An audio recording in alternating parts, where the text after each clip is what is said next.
Halo semuanya, balik lagi di channel aku. Apa kabar semuanya? Aku harap kalian baik-baik aja. Dan di video kali ini tuh aku mau evaluasi keuangan aku dari budget di bulan April. Jadi seperti biasa, aku akan ambil buku catatan aku dulu, terus juga ada kalkulator, dan juga terakhir ada binder dari budget besar aku. Seperti yang kalian tahu, aku itu bikin 2 kali budget. Jadi dari budget bulanan itu aku pindah ke budget mingguan. Biasanya aku budget mingguan aku taruh di sini, tapi uangnya udah aku pindahin karena aku mau evaluasi secara bulanan. Jadi setiap minggu itu aku akan evaluasi secara berkala. Setiap minggunya itu ada di reels dan short aku. Kalian bisa tonton kalau kalian mau tonton. Dan kalau untuk evaluasi di akhir bulan aku udah satuin dulu anggaran di sini dan aku bikin catatan. So nggak lama-lama lagi, kita langsung aja untuk lihat evaluasi di akhir bulan April ini. Oke, aku udah buka catatan aku. Di sini itu ada tagihan, juga ada kebutuhan, dan juga ada pos tabungan. Di sini akan aku review hanyalah untuk kategori pengeluaran atau kebutuhan aja. Dimana kalau misalkan untuk jenis tagihan itu semua nominalnya itu sudah pasti dan setiap tanggalnya itu sudah pasti ditunaikan ya. Jadi untuk anggarannya itu tidak akan berkurang atau tidak akan bertambah sesuai dengan yang sudah aku buat di budgeting awal. Namun beda kalau di tabel kebutuhan. Ini sebentar aku akan zoom dulu. Oke, di sini itu untuk yang tabel kebutuhan. Di sini itu ada pos yang sudah aku anggarkan di awal, lalu selanjutnya itu ada realisasi dan di sini ada sisanya. Oke, di tabel kebutuhan ini seperti biasa ada uang mingguan. Di sini anggarannya itu 800.000 dan di sini realisasinya itu 685.000 dan bersisa 115.000. Nanti kita akan lihat di binder budgeting aku. Ini aku evaluasi dulu ya secara grafis, secara tabelnya. Lalu ada bensin mobil, di sini 750.000 dan realisasinya sama, ini nggak ada sisa ya, karena sistemnya transfer. Dan untuk bensin motor, ini dari anggaran 240.000, terpakainya 70.000 dan sisanya 170.000. Lanjut lagi ada saku suami 650.000, ini realisasinya, aku hitung aja 650.000 karena ini kan sebenarnya ngatur pas suami ya, jadi aku anggap nggak ada sisa. Untuk saku istri atau keperluan aku, di sini ada 200.000 dan di sini realisasinya atau terpakainya sebanyak 145.000 dengan sisa 55.000. Lanjut lagi di keperluan anak, ini di uang jajan anak aku untuk tiap minggunya. Aku anggarkan 100.000 untuk 1 bulan, jadi di tiap minggu itu 20 sampai 25.000. Ini terpakainya sudah 100.000 dan tidak ada sisa ya. Lalu di hiburan, ini anggarannya 300.000, terpakainya juga sama 300.000 dan juga tidak ada sisanya. Terakhir di dana jaga-jaga ini ada 200.000 dan juga sudah terpakai dan tidak ada sisanya. Jadi aku akan total dulu untuk kebutuhan. Di tabel kebutuhan ini ada berapa total yang sudah aku pakai gitu ya, dari anggaran yang sudah aku anggarkan di awal bulan.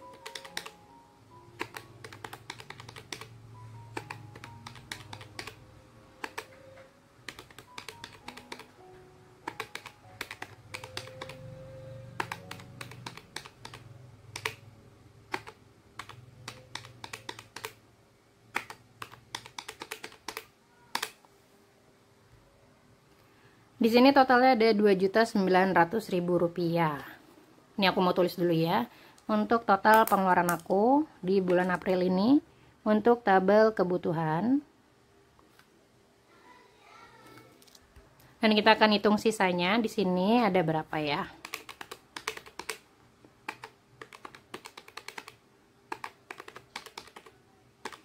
Seharusnya sisanya ada 340.000. Ntar kita lihat lagi di dompet atau di binder budgeting aku ya. Kita akan review isi dompetnya.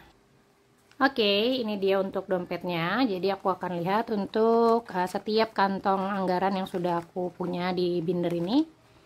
Akan aku review sisanya berapa. Pertama kita lihat di uang mingguan, seharusnya ada sisa sebanyak 115.000. Apakah benar? Kita akan hitung ya uangnya. 10, 20, 30, 40, 50, 60, 70, 80, 90, 100, 110, 115. Benar ya? Oke, ini aku mau hitung. Dan selanjutnya ini ada uang bensin motor. Di sini seharusnya ada 170.000, 60, 70, 80, 90, 100, 110, 120, 130, 140, 150, 160, 170.000. Benar, ada 170.000 sisanya. Ini untuk bensin motor ya, karena kalau untuk bensin mobil itu sudah tidak bersisa, dan itu juga sistemnya transfer. Dan ini selanjutnya ada keperluan istri atau uang jajan aku atau keperluan pribadi aku. 10, 20, 30, 40, 50, 55 sesuai ya dengan tabelnya 55.000. Dan untuk keperluan anak ini udah nggak ada, hiburan juga udah nggak ada, dan ini sisa anggaran dari sini ya. Untuk SPP sekolah itu aku sistemnya transfer. Jadi benar di sini untuk sisa anggaran aku di bulan April itu ada sebanyak Rp340.000 ya. Jadi nanti seperti biasa akan aku masukkan ke beberapa sinking fund dan juga saving challenge yang aku miliki. Kalau di sini dilihat ada banyak banget uang 5 ribuan ya. Karena ini juga merupakan tukeran dari momen aku lebaran, dan juga nggak tahu di setelah lebaran ini banyak banget uang recehan dari kembalian segala macam, mungkin karena orang-orang habis pada nukerin ya. Jadi untuk uang recehan tuh lebih banyak edarannya. Jadi ini total ada Rp340.000, nanti akan aku masukkan ke dalam sinking fund aku dan juga ke saving challenge aku. Jadi untuk kondisinya di sini setiap bulannya itu nggak selalu harus ada sisa, karena di sini kalau di kami karena kondisinya masih tinggal dengan orang tua, jadi budgetnya itu untuk rumah itu kita patungan ya. Mungkin kalau, dan juga kami anggota keluarga itu cuma 3 orang. Jadi aku, anakku, dan suamiku untuk budget segini, jadi mungkin masih ada sisa. Beda lagi kalau misalkan kondisi kalian, dan itu juga mempengaruhi ya dari segi pendapatan, dari banyaknya anggota keluarga, dan juga kondisi kebutuhan keluarga masing-masing. Kalau misalkan masih belum ada sisa di setiap bulannya itu nggak apa-apa banget, yang penting kita sudah bisa rajin budgeting. Kalau misalkan nanti lama-lama pelan-pelan juga bakalan ada sisa dan kita terbiasa dengan pola budgeting. Aku biasanya evaluasi di 3 bulan budgeting, jadi kalau misalkan udah 3 bulan pakai metode yang sama terus ternyata surplus, berarti memang aku ngerasa udah benar gitu. Tapi kalau ternyata di 3 bulan itu ternyata boncos lagi, berarti ada beberapa pos anggaran yang memang harus aku tambahkan. Oke, itu aja untuk evaluasi aku di bulan April. Terima kasih sudah nonton video ini dari awal sampai akhir. Jangan lupa like, comment, dan subscribe. Terima kasih banget untuk kalian yang selalu support channel aku. Sampai jumpa di video budgeting selanjutnya. Dan tetap semangat untuk kalian yang punya goals-goals finansial untuk keluarganya ataupun untuk goals-goals finansial pribadi kalian. Oke, makasih ya. Sampai jumpa di video selanjutnya. Bye-bye.